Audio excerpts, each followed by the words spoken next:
Hello. Hello. Hi. Hi. Hi. There we go.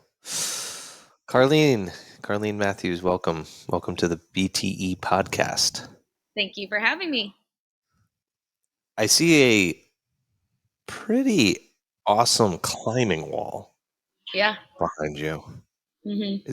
That's in your gym? Is that like a part of the gym, or is it like a different business, or what's going on there? Yeah. Well, when we took over, it was there, and we don't do any climbing, because to make more space, we took the matting out. So it's Wow. more of just for looks now. But a lot of people are like, oh my gosh, it looks really cool.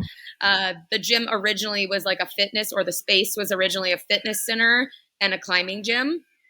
Mm-hmm. And then it turned into just like more fitness center, less climbing, and then now it's just CrossFit. So Cool. Well, you can work on your grip bouldering, just hanging on to those holds. literally I've only climbed it once, and it's not my thing. Yeah. I It's think funny I'm for a little bit scared of heights, so I'm like, yeah. nope, I'm good. Yeah. Got Well, up it's kind of once. funny That's it. for perspective. There's a pegboard behind you, and the pegboard is like half the height of the wall. And I climbed right up that, no problem. Yeah. Yeah. Yeah. So, Carleen, tell us a little bit your gym. Like, where are you at? How long have you had the affiliate? All that good stuff. I own CrossFit St. Helens. We're in St. Helens, Oregon. So it's a small town, like not very many people know it. So it's just a little bit outside of Portland. Um, and I've owned the affiliate now for 9 years. So we'll have our 10-year next year. Um, so that's a little bit. Cool. Yeah. How long have you been in CrossFit? Because you were at the games. I think the first time we met was, or at least the first time I met you. You probably don't remember me. Demo team. Mm-hmm. You were a demo. So that would have been what, 18? 2019. No, 2018. 2018, I 18? demo team. Yeah, Mm-hmm. 2018 demo team. So a very accomplished athlete. Can you tell us a little bit about that? Yeah, I started CrossFit in December of 2010. And then, so I missed I just kind of watched the Open that year. And then in 2012, I went to regionals for the first time. And then 2015 was my first year at the games. So 2015, 2016, 2017, I made it back to the games, but had an injury, and had to pull out on the first day. So then 2018, missed the games by one spot. And so I went demo team. 2019, I thought I was done. And I aged up to masters and did the, open and qualifiers just for fun. Right. And made it to the games. Yeah. So as a master's, in 2019, ended up placing like my best placement, my probably like greatest athletic accomplishment. So I took second that year, and then 2020 pregnant, 2021 postpartum, 2022 masters again, 35 to 39, and then and this year I'm officially taking the year off. Okay. Wow, so much to dive into there. What I'm always curious, because I mean, you can go back and watch videos and look at what you did on workouts and stuff, but I'm curious, so December 2010, what got you into CrossFit? What was your life like before? What kind of led you to? Yeah, I have a history of drug and alcohol addiction. So when I got into CrossFit, I was like 2 or 3 months sober. So I was Oh, wow. Wow. 2 months sober. I got Wow. sober in end of October 2010. Wow. So I was looking for something different. I was doing a lot of like, I grew up being an athlete. I played softball and soccer. I played softball in college. And so I'm an athlete. So I would do like 24-hour fitness boot camps. Like they would have like a boot camp on the weekend, and I was really into that. I also have a history of eating disorder, and so I had went into a treatment for that. And when I left the treatment for that, I wanted to find that like athletic side of me again. And so I was seeking when uh, I needed a personal trainer. I needed somebody to teach me how to do it the right way, Mm. and not the way I knew how, or that I was doing it. And so I found somebody I was like, I like this guy because he's athletic. Like he does like really athletic things. Um, and so I started there, and then I happened to just fall into CrossFit. Like I was young and I was doing some online dating, and there was a guy that was like, my perfect date would be doing a CrossFit workout. And I was like, oh, cool, CrossFit. Like, yeah, I can ride the elliptical. Like, sure, let's do that. Yeah. And so he like showed me this. One of his friends was started doing some CrossFit coaching, and I went, and I like never stopped. Yeah. So So you I went like, thinking it was an elliptical workout, or what happened there? yes, Oh my gosh. I had no Surprise. idea what it was. And when I started it, it was like I was in like small group training. So it was just this one coach who was just starting, and so he was just doing like 3 or 4 people at a time. And he was like, okay, well, we'll start like 3 days a week. And then we did like 3 days a week for a couple of times. And then he was like, you can come as many times as you want. And I was like, okay, cool. $100 every day of the week, done. Mm-hmm. And so I just continued to do that. And what I was doing was I was in these small groups with him, but I was seeing the actual class, the actual CrossFit class in the actual community. Um, Mm-hmm. and so I just got to watch. I just got to watch it, like what they were doing. And we were kind of doing our own thing over here. But I eventually got to where I was like, okay, I think I would like, this is cool. I want to take these classes. But I did small group training for a long time, like a long time.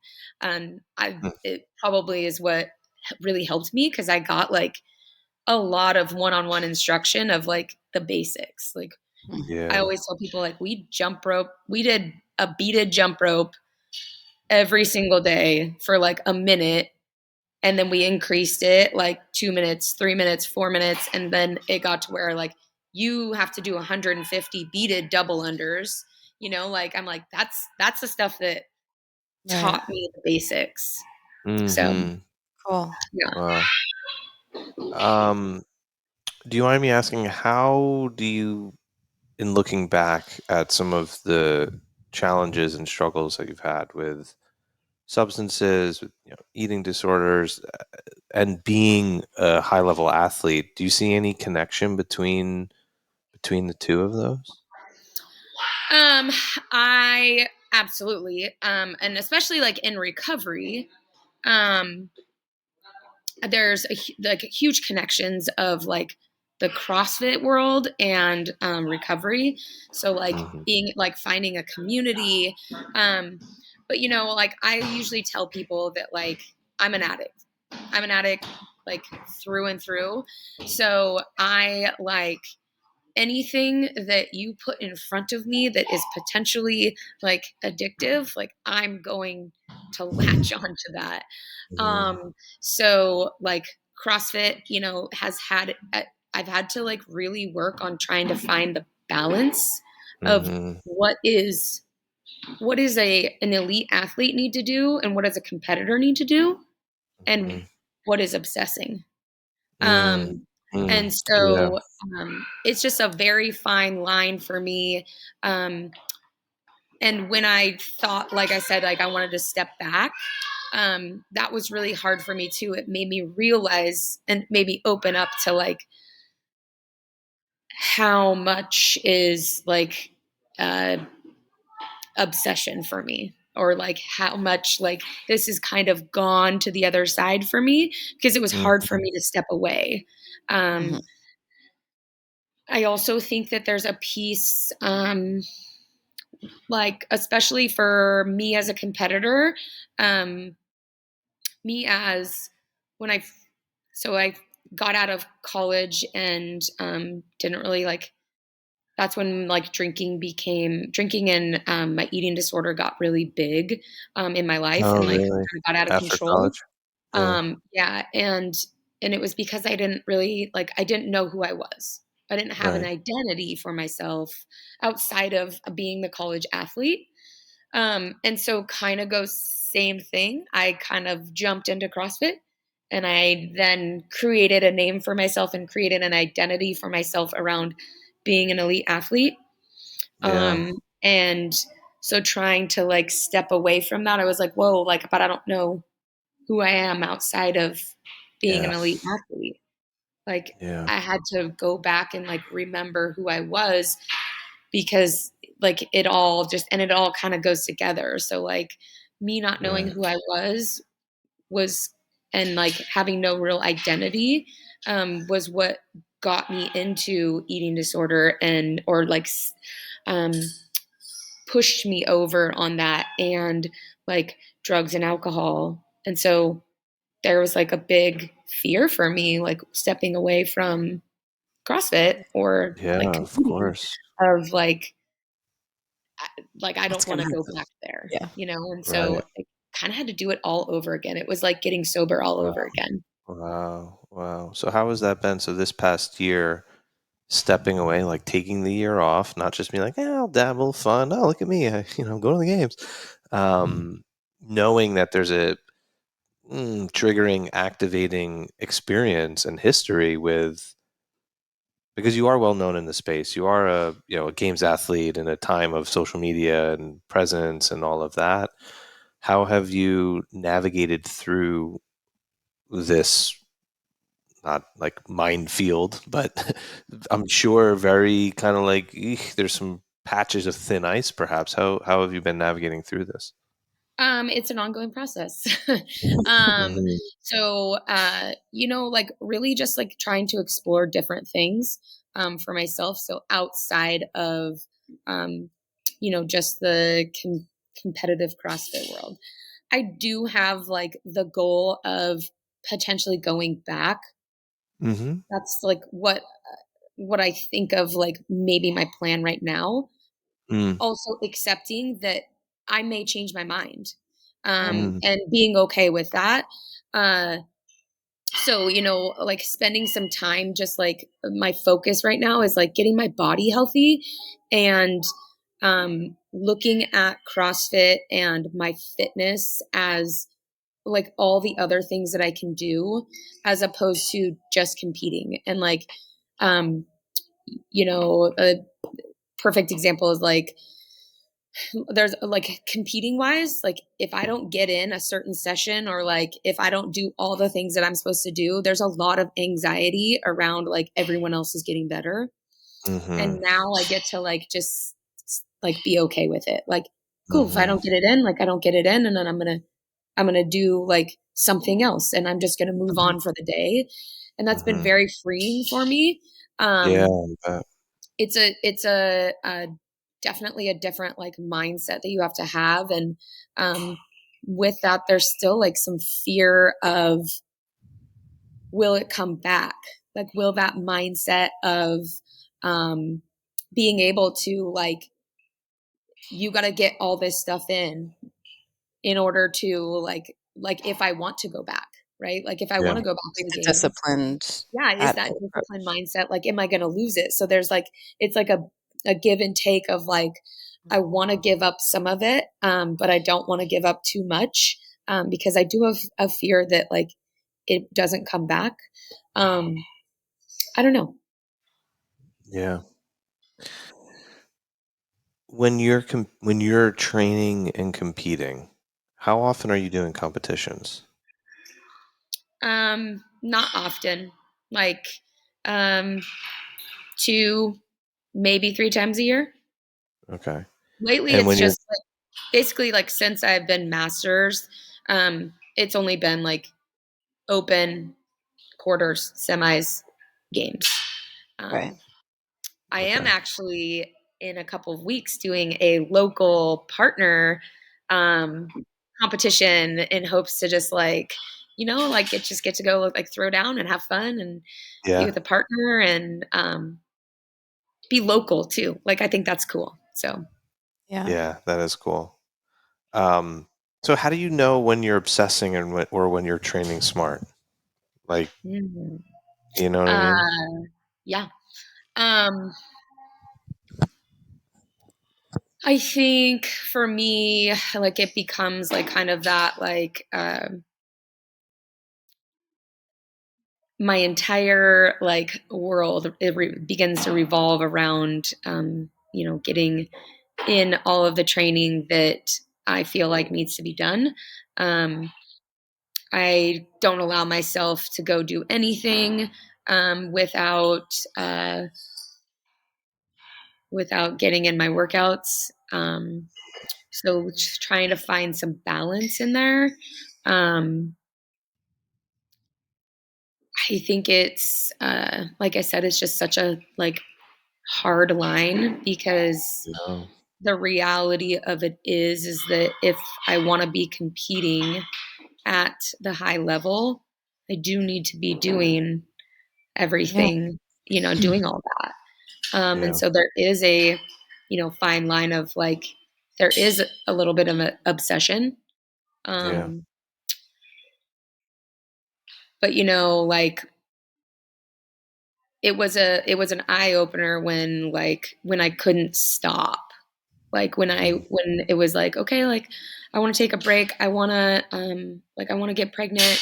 And it was like, okay, like tone down your training, chill out a little bit. And I was like, no, like I'm not willing. Yeah.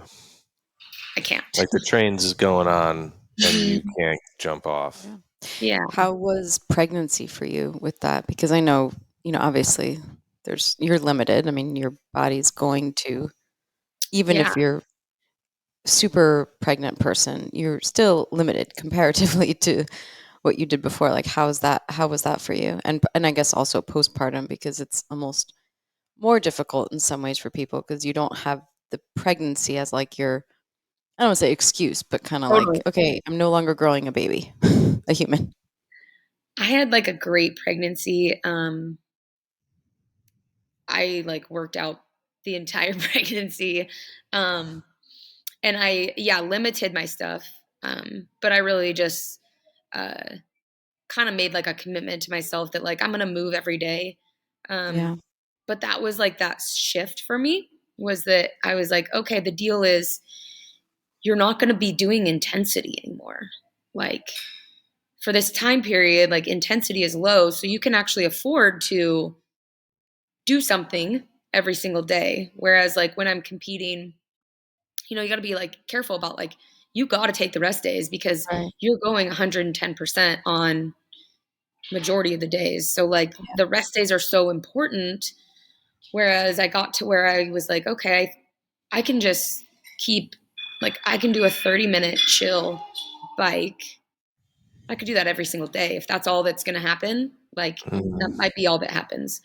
Um, so I made that like kind of commitment to myself.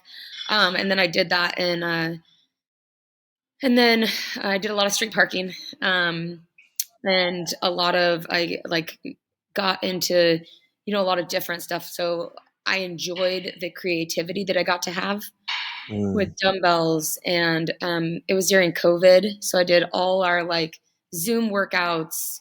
Um, and like I said, I was very, very lucky because I wasn't super limited. I still could like jump and Right. run and that kind of stuff. So it was more of like the postpartum that was a struggle for me, and then turning it, right? So then like postpartum, I was like, okay, well, now we're in this routine of like, we just work out every single day. And like, Right. well, now you got to take a rest day. So Mm. then I like struggled to get out of that routine of like every day I do something. Well, now I got to like try and take a rest day. And, I tried to like get right back into it, and my body said no. Mhm. The first like walk that we tried to take, um, my body was like, we're not ready. And I was like, okay, we're not ready. We're not ready Yeah. at all. This doesn't feel good to me. So I took like some more time off. Um, and postpartum, I really, really believe that like I walked a lot. So I just walked with Charlotte a lot. I would walk like I started at like, okay, I'm gonna start walking. I'll walk a mile, I'll walk 2 miles. And I got to like I'd walk like 3 miles just pushing her. And I feel like that helped me get my cardio back. Like Yeah. just Mhm. the walking. So I'm Yep. just like such a firm, like a huge believer in walking. And the benefits of that. And then I guess I'm like 2.5 months or 2.5 years postpartum, right? But Mhm. I still don't feel like my strength has really come back. So that's kind of where I'm at right now. Yeah. Trying to build some strength back. That was always the hardest thing for me. Mhm. So yeah. Slightly out of left field question, but Kay and I were just talking about it actually. We just we tested the dose workout for the upcoming week today. And it's just cardio. It's a cool little thing on it, cool little take on it.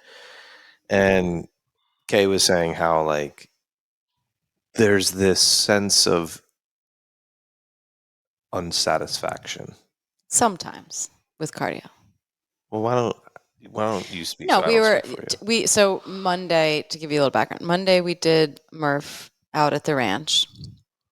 And what started as like we're going to do like a team Murph became, for me, very competitive, trying to beat, Dave and Julian and wearing a weight vest that I You were said actually thinking about that? I was like, we can get out on the run before them. Oh my god. Anyway, No wonder why I'm crushed. so we came home, then we got on a red eye. So like Tuesday was extremely rough. I mean, we were sore. Dave Castro was like probably not moving. Like he texted me, he's like, I'm paralyzed. Like it was bad. Um and so Tuesday we did kind of like just like move, do a little cardio. I didn't even like I relate to what, to kind of your Mm-hmm. story. So for me to like not have like a watch or a phone on my run is like, well, how will I know like how far I went? But I left it in the car, just kind of whatever. So Tuesday was sort of a whatever cardio day. Yesterday we did TFS. I mean, the first squat was It took me 7 bad. seconds to do one thruster at 25 pounds. I was like, this is, like the world's slowest muscle up? Yeah, it It was. felt like the world's slowest thruster. So today I was like, I'm gonna do strength. Like I'm not doing cardio again. Like of course you can't do cardio again. I just did cardio, and that's unsatisfying. Like that was the place I was at. And Bill's like, okay, well I can't move, so I'm gonna do cardio. And as it turned out, a little test proved that like, yeah, I wasn't gonna do strength. Yeah. So we were talking about it, and I was like, yeah, there's like that feeling of like unsexy or unepic, or it's like, yeah, it's just cardio. But at the same time, for the workout that's coming up, like there were it was like, it's like going a little bit easier and going harder. And it's like, well, if you want to go, like, then go faster on the bike, like when there is some intensity. Um, so it is kind of this interesting thing also with intensity, that it gives you this immediate little like thing. But I trained for an Ironman, and I did only endurance training for like 5 straight months, like only endurance. I mean, I won't even say it was like strength once a week. It was like core and not anything we would all consider strength. And I'm telling you, my my base was like significantly improved from that. And that was like zone 2, like barely any intensity. So it is kind of funny that that gets a little bit punted. But it can be like, well, it doesn't have the same, like that sexy factor, you know? Mhm. It doesn't get me like that, like high that Yeah. Yes. I like. Yes. That's where I was kind of going with this. So, like, hearing you say that strength has perhaps always been a part of your athletic profile that needs to be, elevated or whatever, you're not, whatever. But also kind of hearing that, okay, grueling metcons, hard metcons, right? Intensity, probably where you thrive more. There's that high component to it. How do you manage the pieces of your athletic pie that might not be as rewarding or satisfying, but are obviously important and from an athlete, from a competitor standpoint, necessary if you're going to, you know, get to maintain, excel at the highest Mhm. levels. Yeah, well, I mean, I guess the first thing that I think about is like I found a program or a way to lift that um, gives me that competitive like drive. It gives me that like little um, kind of gives me like little nuggets every time. So in 2015, 2016, it must have been after my first year at the games, we were like, I got to get stronger. Mm-hmm. So Chris McDonald is my coach, and he was like, let's start doing the conjugate method. Um, Yeah. and so he introduced me to that. Um, I don't know, like I fell in love with it at that point. Mm-hmm. I was always like, oh, this is what I'm gonna do when I am done CrossFitting. Like I'm gonna power lift. This is Mhm. so Mm-hmm. fun. It was giving me like we're always changing it up. We're always doing a different 1 rep max. You're always getting to Mm-hmm. see a little tiny PR for one thing or whatever. Right. Yeah. Um, it's challenging me to be faster, faster, faster, jump higher. Um, and there's always just like a little like nugget for me to like get to. Mm-hmm. So I really enjoyed that. Uh, I got like away from it when I like after pregnancy and stuff. And Mm. so then I had like these like 2 years of being away from it. Um, and then after this year's open, I said to Chris, I don't deserve at this point in my life, I don't deserve to go back to the games at my strength level. Like my compared to my peers, my strength is not where it needs to be. Um, and I was doing that. Um, I was prioritizing cardio, Mm-hmm. endurance, metcons Mm-hmm. every day, knowing that my strength was like, oh, I'll just fit it in where I can fit it in. Mhm. Mm-hmm. And so he just had the, hard conversation of like, uh, if you want to be stronger, you Yeah. have to prioritize your strength. Right. Yeah. Um, and I said, okay, it's I need to do something different. I didn't Mm-hmm. like that I wasn't strong. Um, and so I agreed to prioritize that strength. So now I do uh, all of my strength first. And then if I have time and I want to, I can do the Metcon or the conditioning or Mm-hmm. whatever Mhm. afterwards. Um, and I came back to conjugate and I was like, Yeah. oh, this is what I would like. I enjoyed. I enjoy this. We're also like we got this new I guess it's like a machine, but it tracks your velocity. Oh yeah, yeah. So like I'll do dynamic days and I have a number that's telling me exactly how fast I'm going. And I just try and beat it every time. I'm like, beat it, beat it. And that's giving me that like challenge, that like that's allowing me to get like that high back, you know? So I'm just Cool. found a way to do it with the things that I don't really like. Yeah. Yeah. Yeah.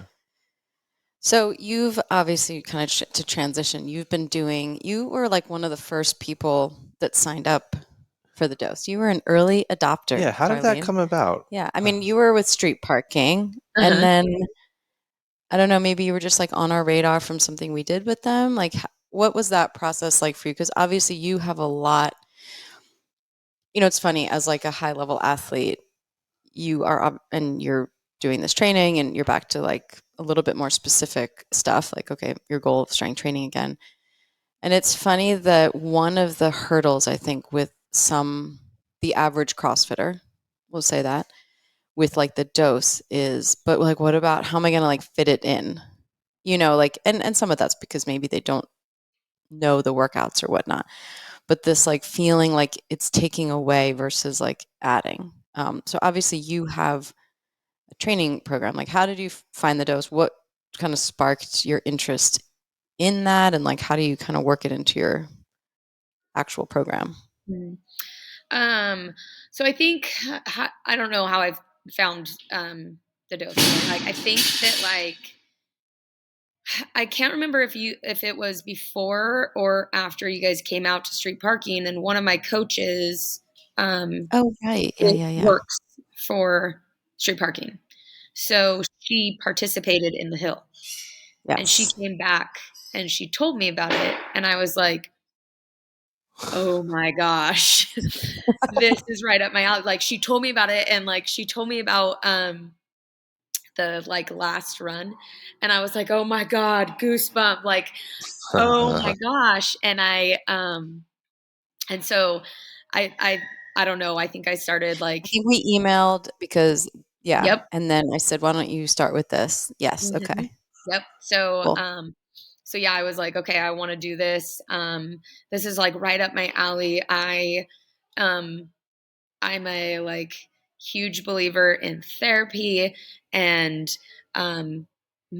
anything mindset, like I want in. So, uh, so yeah, so I, was like, cool. Yep. I'm going to do this. And, starting, I was like able to like grab like a few people to like come in and like do it with me, Mhm. um and then it got to like where then I was like doing them by myself, and I think there's like a benefit for both, Mhm. but I signed up, was like, this is a great deal, and I was like, if I uh we'll just see where it goes, right? Like if I like it, Mhm. then I like promote it to more people, and like, and if not, I'm not really lost out anything, right? Yeah. Yeah. Yeah. Um, I don't know. I knew I'd like it. Um, so yeah, and also like with that, talking about the demo team stuff, like that's where I like remember you guys from, and I was like, I know that I want to get in. Like I want to do what they're doing, because like I'm like, this is going to be like really good. I don't know, I like was overhearing like some of the conversations that you were having, and they Mhm. stuck, like in terms of Mhm. like I was intrigued. um so yeah, and so now I just try and like, depending on what the workout is, I just try and fit it in, where I have free time, or like yesterday I was like, I want to get this workout in before I talk to them. So yeah, I try and do it wherever it seems to align with my programming, and then if it doesn't align, or like I don't have time, like that's kind of like I sent Bill a message and I was like, where, but the workouts are gone. I can't like repeat it. He was like, that's the point. That's the point. And so like learning that like, it's okay Yeah. to not do a week. Like if it Yes. doesn't fit in and it doesn't align, I don't need to stress and like try and do like 3 in a Yeah. day, and try and like bang it all in. Cause I think Yeah. like one of my big things is that like a lot of times I want to make these experiences, whether it's this or like something in like my recovery or whatever, you know, a therapy session, I need like the golden nugget.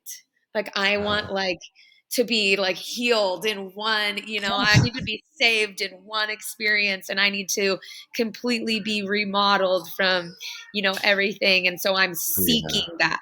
So I'm like, what am I supposed to feel? What am I supposed to like get from this? And like, how can I get the best thing? And um, so, you know, allowing myself to just do it and like Mm-hmm. not make up and not try and Mm-hmm. force something. You know, I kind of responded Yeah. to your Instagram about like that I thought I was going to get one thing out of the workout Right. um and that was not what I really got. So Mm-hmm. it's been a challenge for me for sure to like just let you know things sit and just try and do and not like Mm-hmm. overthink it and over Yeah. analyze it, um, and take what I can. And there might be like days where like I nothing comes on that day, Yeah. Yeah. but like Yeah. Yeah. eventually maybe something will come up and be like, oh, Right. so Has there been a workout that's been kind of more impactful or memorable or beneficial? Because you were like one of the originals. So having done most of them, all of them, whatever, mhm. which one kind of rises to the surface for you? I think that like the fire plunge, obviously, because it was like my first real experience. Right. Um, and then like yesterday, TFS, like I was crying. Yeah. So afterwards, and so like those ones like that, like that and the rest of the day too, I was in a pretty big funk. Like I was just like processing. Mhm. So that was that for me, like that's impactful. Like the fact that Mhm. I Yeah. like held on to that Mhm.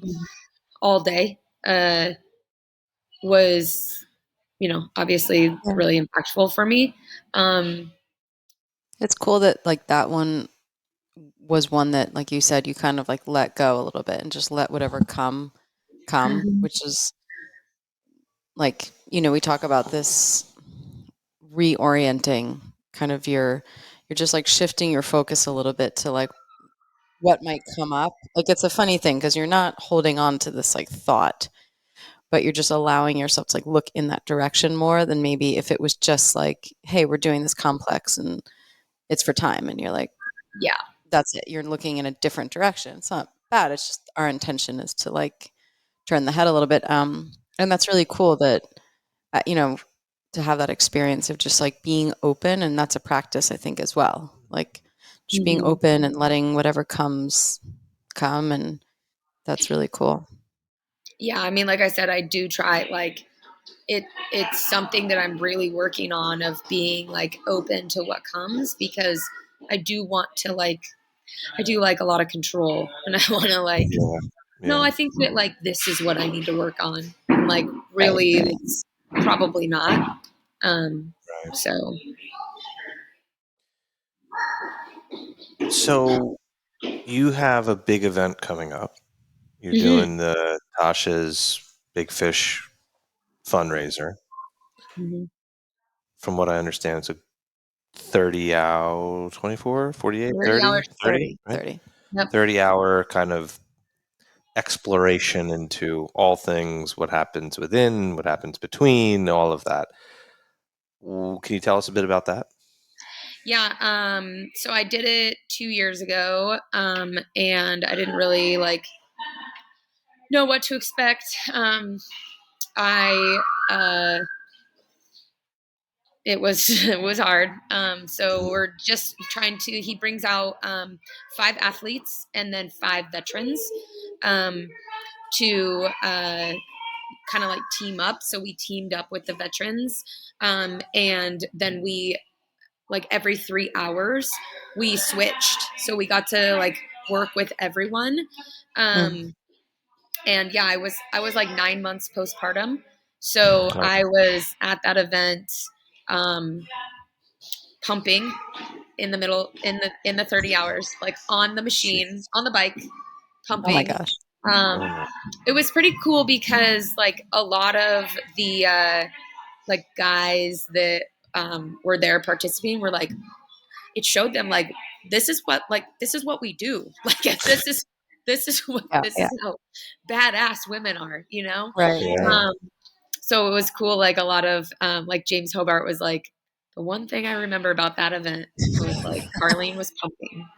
Yeah. No um, kidding. so yeah, so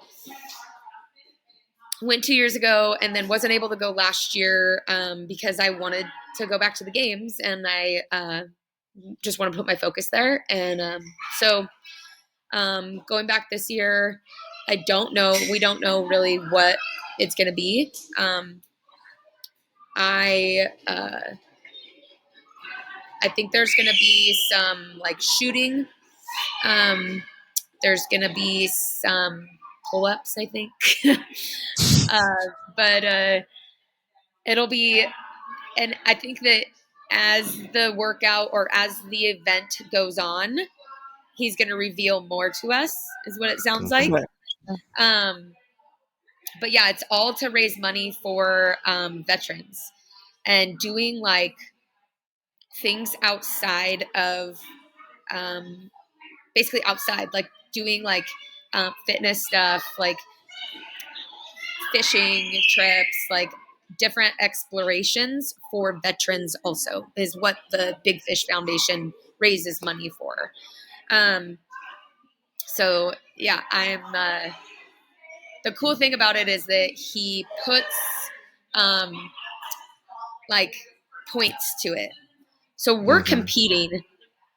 Right. We're just there for a fundraiser, but we're competing because Yeah. that Yeah. is Yeah. going to, right? Like that's going to get me to like get the most out of it.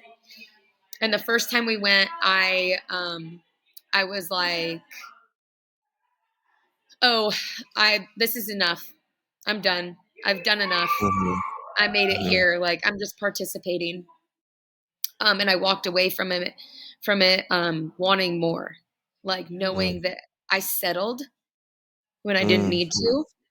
Mm. Um so that was kind of the mindset that I took from that, was like I don't want to settle. And I found like Mhm. I came back home and I found that like I settle a lot.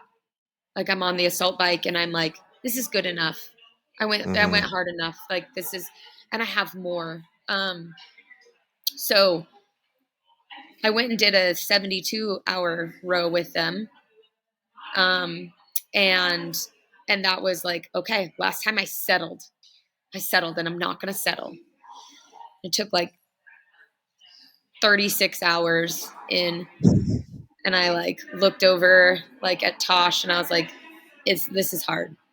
This is hard. Yeah. And he was like, isn't it cool to know that like it took us 36 hours to start getting to the point where now we're going to start learning about Mhm. ourselves. So it like took me Mm. 36 hours to like get to that breaking point, Yeah.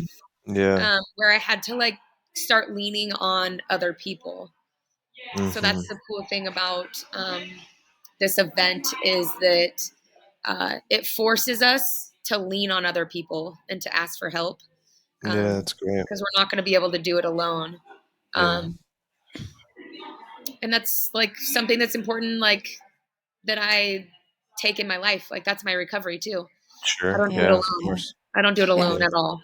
Um, When you did what, that, you did a row because I know you asked. There was some. Was that the 72-hour one? Because you asked Bill, no, like, do you have any like nuggets. And I think, what was that? Was that row? No, so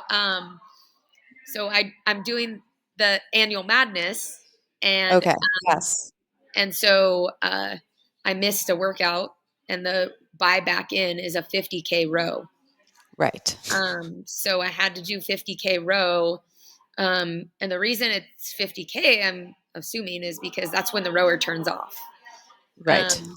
So I was like, hey, how can I kind of do this and get something out of it rather than just Right. 50K row? Right. So, you know, from doing like the 30-hour event, I did a little, like the first one that I did a little bit of like a 24-hour training. We did like some practice. We did like Mm-hmm. 10 minutes every hour on the hour. Mm-hmm. For 24 hours, we did like a run, uh, Cindy, and like something else. I can't remember what else, Yeah. but Yeah.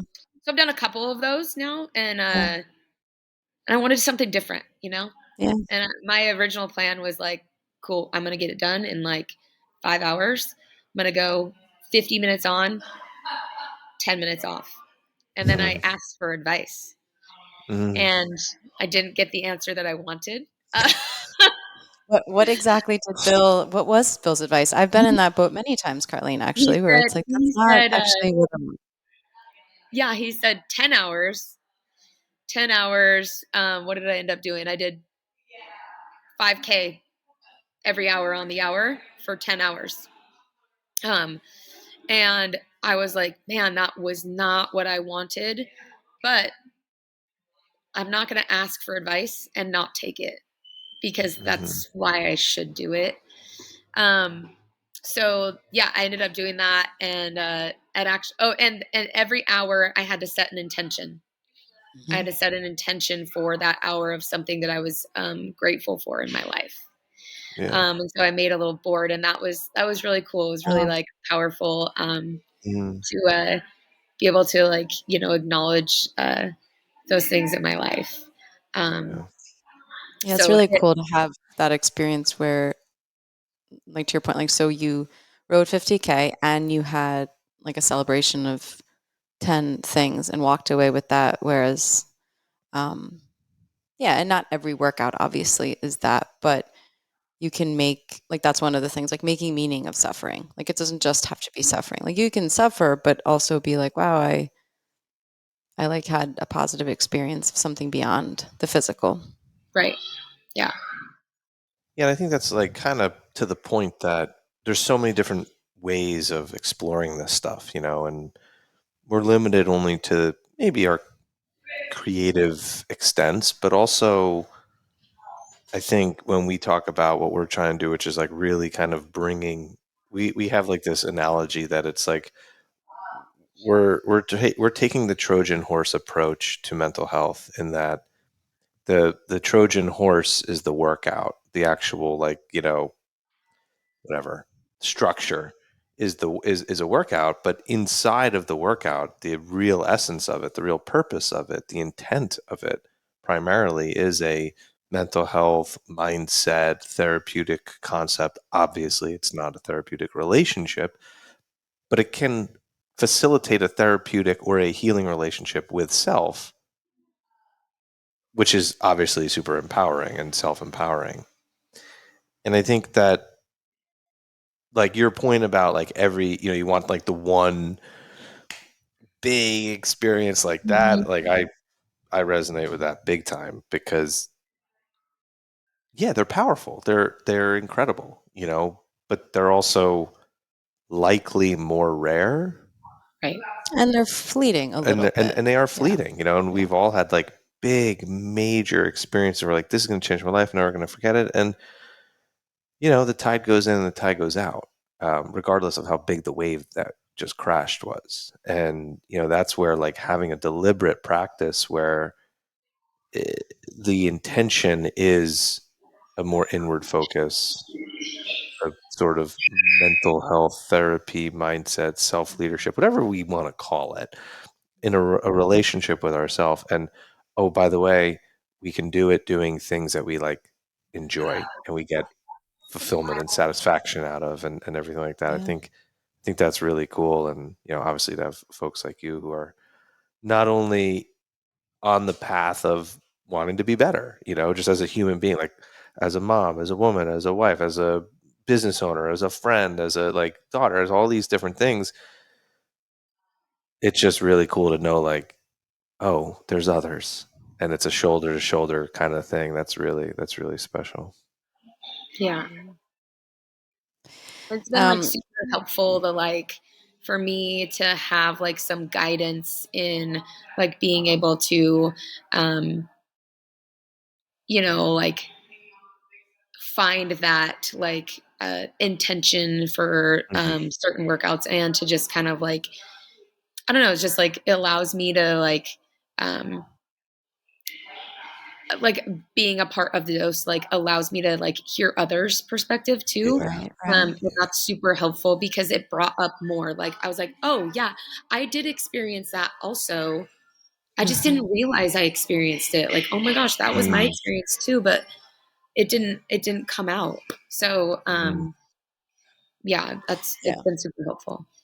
I think Yeah. also people in a position of leadership, like you're the owner of your affiliate, like there's sometimes when you're in that role as leader, obviously you have someone programming for you for your, um, training, but it's nice to like just be part of something, Yeah. like to be part of a community that's not like you're in charge. And, it's kind of cool. Like that's where us together has been nice because most of the work, I mean, Bill's the genius behind all the dose stuff, but even like having a little back and forth is always like, oh, that's cool. Like you have something shared versus just like the pressure of being kind of isolated and Right. on your own. So, and like you said, some of it's like for better or for worse. Sometimes the answer you get or the workout, or you're like, ugh, like I definitely Mhm. don't want to do this.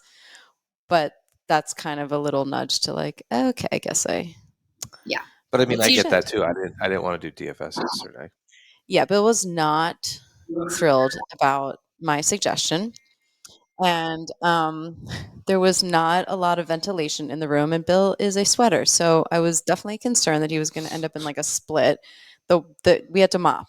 We literally had to mop after the workout. So, Well, but you need a taste of your own yeah, that's what I'm medicine saying. But sometimes. I Yeah. think that's the thing. Like I posted in our Facebook group about it before, but where like this experience for me, I've done TFS multiple times, different ways, over the years, but this one hit deeper. And I do think it's in part because of the group we have going now.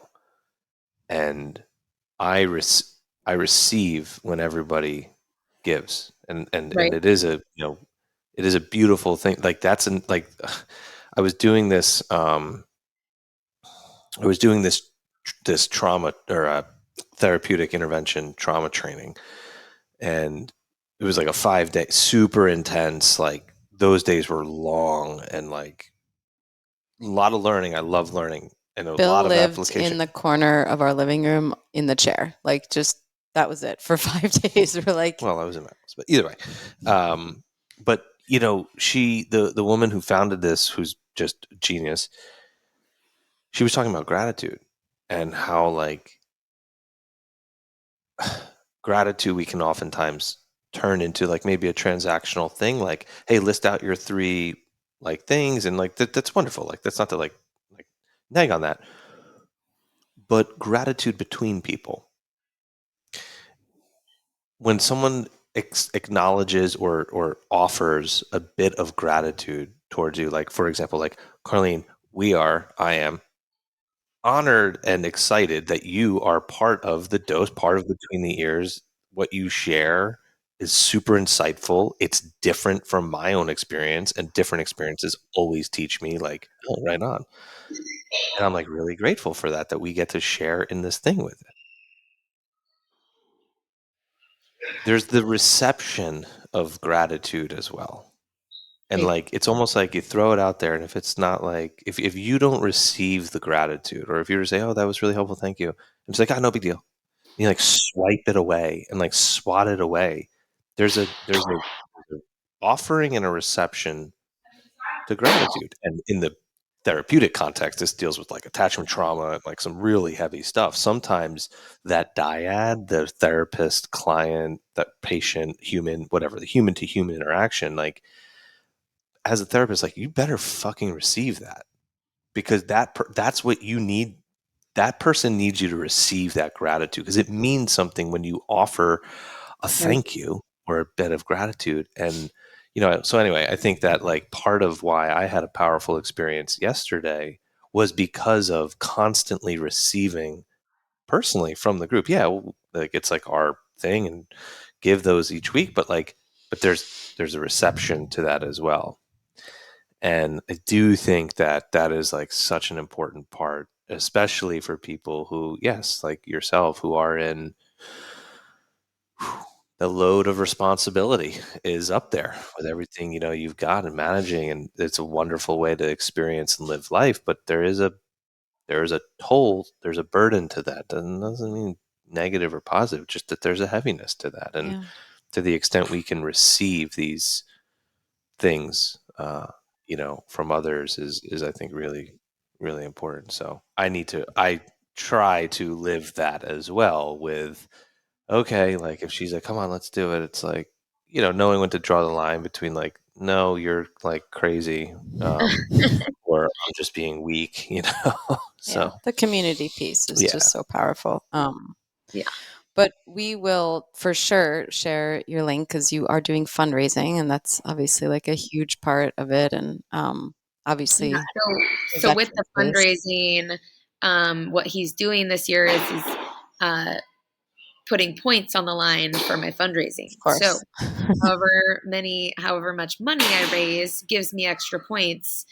And I'm going up against Brista Mayfield, and she has won every year. So You need some points. I need all the points I can get. All right.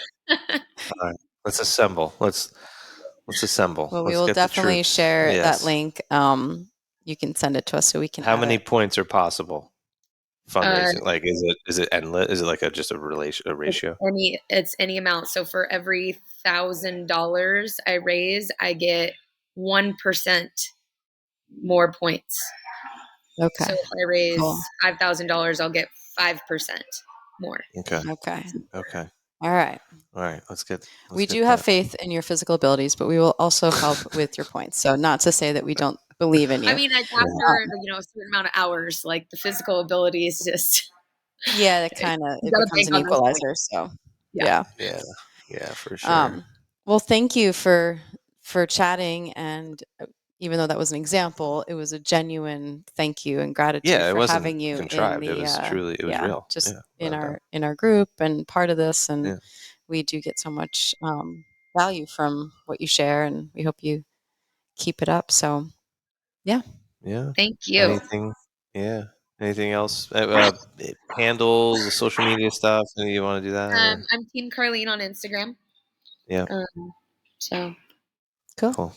All right. All right. Well, thank you so much for your time, Carleen. And we look forward to hopefully having the BTE community contribute. And it's certainly a cool thing. Obviously, we know Tosh and all of that. So when is it, by the way? June 9th through the 12th. Oh, okay. So we got to get going. All right. We got to get good. This So will go up soon, and we'll stop listening to this. Go over to the link. Throw Carleen some financial love, and check her out and follow along. Thank you. All right.